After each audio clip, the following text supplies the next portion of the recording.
सास का घूंघट पार्ट 4। अब तक हमने देखा कि देविका के ससुराल के आदमी औरतों को घर के अंदर नहीं आने दे रहे हैं। देविका उन्हें पुलिस में जाने की धमकी देती है, जिससे पूरे गांव में अफरा तफरी मच जाती है। तभी गांव का एक आदमी सरपंच को बुलाकर ले आता है। सरपंच उनके घर के बाहर का नज़ारा देखकर कहते हैं, जोगिंदर जी, ये आपके घर की औरतों ने कैसा हंगामा मचा रखा है। आपका घर तो संस्कारों की मिसाल था, लेकिन ये मैं क्या देख रहा हूँ। आपके घर की किसी औरत ने घूंघट नहीं कर रखा। अब सरपंच जी, हमारे घर की औरतों को इस देविका ने बहकाया है। हमने पहले ही इन सबको चेतावनी दी थी कि अगर ये घर से बाहर गई तो हम इन्हें घर में नहीं आने देंगे। अब ये देविका हमें धमकी दे रही है कि पुलिस को बुलाएगी। क्या? पुलिस? इस गांव का बरसों पुराना इतिहास रहा है। इस गांव में कभी पुलिस नहीं आई। गांव के सभी फैसले हमने मिलजुल कर किए हैं। जोगिंदर, तुम्हारे घर का फैसला पंचायत करेगी। सरपंच जी, आपने ठीक कहा। पंचायत दोनों तरफ की बातें सुने और जो भी फैसला पंचायत करेगी वो हमें मंजूर होगा। तो ठीक है, आज दोपहर को सभी गांव की चौपाल पर इकट्ठा होंगे और वहीं तुम्हारे घर का फैसला होगा। सरपंच वहां से चला जाता है। घर के आदमी घर के अंदर जाकर दरवाज़ा बंद कर लेते हैं और घर की औरतें वहीं घर के बाहर पेड़ के नीचे बैठ जाती हैं। तभी विमला कहती है, देविका बहू, तुम्हें भूख लगी होगी ना? नहीं माँ जी, मुझे भूख नहीं लगी, मैं ठीक हूँ। बहू, तेरा बच्चा छोटा है अभी, तुझे भूखा नहीं रहना चाहिए।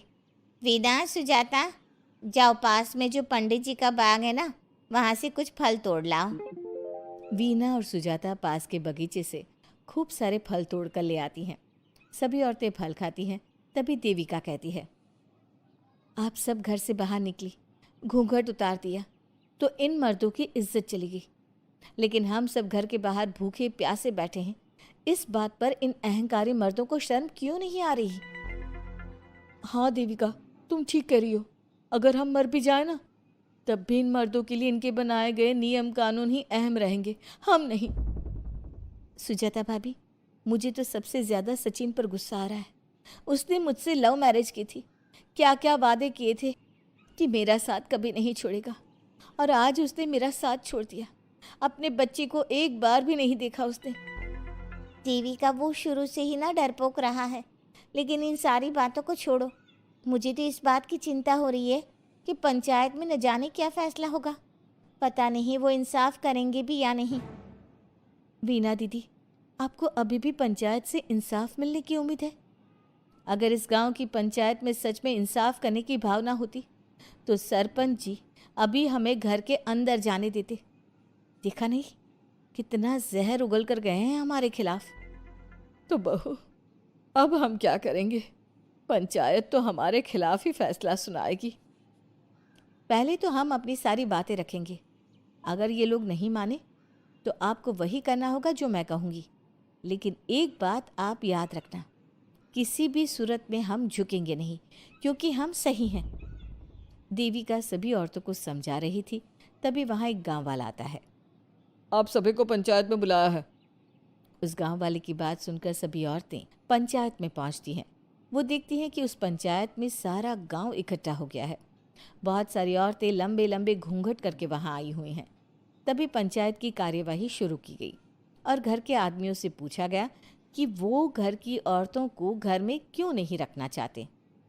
हमारे घर की औरतें ना तो घूंघट उतारती है और ना ही किसी डॉक्टर से इलाज करवाती है, और हमारे मना करने के बाद भी इन सब ने घर से बाहर कदम रखा, हमसे ऊंची आवाज़ में बात की। हमने इन सबको चेतावनी भी दी, लेकिन इन्होंने हमारी बात नहीं सुनी। अब ये सभी औरतें हमारे घर में नहीं रह सकती। अब औरतें अपना पक्ष रखें। ये कानून की किस किताब में लिखा है कि औरतों को घूंघट करना चाहिए? और अगर मेरे ससुराल की औरतें मुझे डॉक्टर के पास ना लेकर जाती तो ना मेरा बच्चा जिंदा बचता और ना ही मैं। लेकिन दाई अम्मा से हम इलाज करवा रहे थे ना। दाई अम्मा को कुछ समझ में नहीं आ रहा था। देविका का इलाज दाई अम्मा के बस की बात नहीं थी।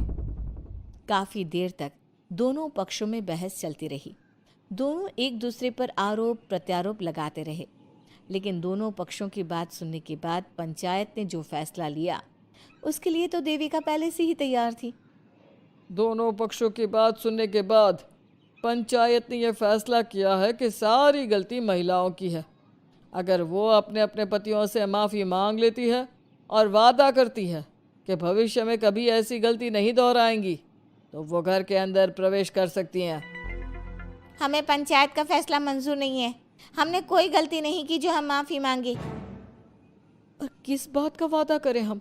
हमने देविका की जान बचाई है, तो आप हमसे भविष्य में किसी की जान ना बचाने का वादा ले रहे हैं क्या? अगर तुम्हें पंचायत का फैसला मंजूर नहीं है तो तुम सबको घर में नहीं पुरानी हवेली में रहना होगा, जो अब खंडहर बन चुकी है। यह खंडहर तुम्हारे घर के सामने ही है। सरपंच जी, आपका फैसला सही नहीं है। एक बार और सोच लीजिए इस फैसले के बारे में। ओ शहर की छोरी, 4 किताबें क्या पढ़ ली, हमें सही गलत का पाठ पढ़ाएगी? तुझे पता नहीं कि पंचायत का फैसला यहाँ सदियों से चलता आया है और लोग उसी को मानते आए हैं। अच्छी तरह जानती हूँ सरपंच जी। अगर मैं चाहूँ तो आपके इस फैसले को कोर्ट की चौखट तक ले जा सकती हूँ। पुलिस को बुलाकर अभी घर के अंदर जा सकती हूँ। पंचायत और घर के आदमियों की शिकायत पुलिस में कर सकती हूँ और अपने बच्चे को उसका हक दिलवा सकती हूँ। लेकिन नहीं, मैं ऐसा नहीं करूँगी। मैं उसी खंडहर में रहूँगी और इस गांव के आदमियों को दिखा दूंगी कि औरत खंडहर को भी महल बना सकती है, और वो भी बिना किसी आदमी की मदद के। सारे गांव की औरतें देविका की बातें सुनकर हैरान हो जाती है। उनका जीवन घूंघट और घर के 4 दीवारी के बीच में ही था। कोई औरत अपने हक के लिए पंचायत से भी टकरा सकती है, ये बात उन्होंने पहली बार सुनी थी। अब देविका घर की औरतों के साथ खंडहर में चली जाती है। माँ जी, ये खंडहर तो काफ़ी पुराना है। भाभी, खंडहर पुराने ही होते हैं। मुझे तो डरावना भी लग रहा है। मैं डर की वजह से कभी इस खंडहर के आसपास भी नहीं आई, लेकिन मुझे क्या पता था कि एक दिन इसी में रहना पड़ेगा। ये तो टूटा फूटा भी पड़ा है। माँ जी, एक काम करते हैं, ये खंडहर तो काफ़ी बड़ा है, इसलिए एक हिस्से की साफ सफाई करके उसे ही रहने लायक बना देते हैं। बाद में धीरे धीरे पूरा खंडहर ठीक कर लेंगे। हाँ बहू, तुम ठीक कह रही हो। विमला भाभी और मैं इस खंडहर के टूटे हुए हिस्सों पर मिट्टी और ईंटें लगा देते हैं। सुजाता और वीना, तुम साफ सफाई कर लो। सभी औरतें मिलकर खंडहर के एक हिस्से को सुधारना शुरू कर देती है और काफ़ी देर तक मेहनत करने के बाद वो उस हिस्से को काफ़ी हद तक अच्छा कर लेती हैं। और इसी तरह रात हो जाती है। सभी औरतें बैठकर बात करती है। माँ, हमने इस खंडहर को घर तो बना दिया है, लेकिन ये घर चलेगा कैसे? हाँ माँ जी, मैं भी यही सोच रही हूँ। और हम सब तो बड़े हैं, गर्मी सर्दी भूख कुछ भी आसानी से बर्दाश्त कर सकते हैं। लेकिन देविका का बेटा बहुत छोटा है, उसे तो हमें अच्छी तरह से पालना होगा ना। मैं भी यही सोच रही हूँ कि आगे हमें क्या करना चाहिए। कम्मू और मैं मिलकर मिट्टी का चूल्हा और मिट्टी के बर्तन बना देते हैं। कुछ दिन के लिए खाने का इंतज़ाम भी हो जाएगा, क्योंकि यहाँ पर खेत और बाग बगीचे आसपास ही हैं, कहीं से कुछ भी ले सकते हैं। पहले आप मुझे ये बताइए कि आप सब लोगों को आता क्या है? मतलब कोई ऐसा काम जिसका आपको शौक हो, जो आपने बचपन से किया हो। बहू, तेरे दिमाग में चल क्या रहा है? माँ जी, बहुत कुछ चल रहा है। बस अब हमारा सारा ध्यान इस बात पर होना चाहिए कि हम अपने लिए अच्छे से अच्छा क्या काम कर सकते हैं। आप सब हिम्मत से और समझदारी से काम लो, फिर देखना हम इस खंडहर को भी महल बना देंगे। इसके लिए सबसे पहले हमें आत्मनिर्भर बनना होगा। देविका सभी को समझा रही थी, तभी उसका बेटा रोने लगा। उसने अपने बेटे को गोद में उठाया और उसे चुप कराने लगी। अब देविका के सामने सबसे बड़ी चुनौती थी कि वो किस तरह से ससुराल की औरतों को आत्मनिर्भर बनाए और किस तरह से अपना घर चलाए। हमारे प्यारे दर्शकों, अब आप बताइए, देविका और घर की सभी औरतों ने अपने पतियों से माफ़ी ना मांगकर सही किया या गलत? क्या उनका खंडहर में रहने का फैसला सही था? अब देविका को क्या कदम उठाना चाहिए, हमें कमेंट में ज़रूर बताना। हमारी कहानी को लाइक, शेयर और चैनल को सब्सक्राइब करना मत भूलना।